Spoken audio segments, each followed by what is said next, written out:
Hello everyone, good morning সবাইকে। কেমন আছো তোমরা সবাই? আশা করি সবাই অনেক ভালো আছো। তো তোমাদের সাথে আজকে আমি শেয়ার করে নেব আমার আজকের what I it in a day video. ব্রেকফাস্টে প্রথমেই ছিল আমার পছন্দের দোকান থেকে আনা পরোটা, আলুর দম আর সাথে একটা ডিম সিদ্ধ। ব্রেকফাস্ট কমপ্লিট করতে একেবারে চলে এসেছি লাঞ্চ নিয়ে। আর আজকের লাঞ্চের প্রত্যেকটা আইটেমই কিন্তু আমার পছন্দের রান্না করা হয়েছিল।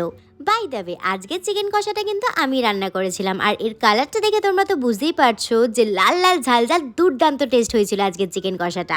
লাঞ্চ কমপ্লিটের পর সোজা চলে এসেছিলাম সন্ধ্যের টিফিন নিয়ে। আর আজকে সন্ধ্যেতে বানিয়েছিলাম এরকম চিকেন পকোড়া। প্রতিবারই যখন বাড়িতে চিকেন আন আমি এরকম সলিড পিস তুলে রাখি কয়েকটা সন্ধ্যেবেলা পকোড়া বানানোর জন্য। আজ সন্ধ্যে থেকে আমাদের এদিকে বেশ ভালোই বৃষ্টি হচ্ছিল। আর সকাল থেকে অনেক রিচ খাওয়া দাওয়া হয়ে গেছিল, তাই জন্য মাকে বললাম রাত্রেবেলা এরকম সুন্দর নর্মাল খিচুড়ি করতে, সাথে ডিম ভাজা আর পাঁপড় ভাজা। তো চলো খিচুড়ি খাবার মাধ্যমেই আজকের খাওয়া দাওয়া পর্ব আর ভিডিওটা এন্ড করছি। ভিডিওটা ভালো লাগলে অবশ্যই লাইক কমেন্ট শেয়ার করো আর চ্যানেলটা অবশ্যই সাবস্ক্রাইব করে দিও। তো চলো আজকের মতো গুড নাইট।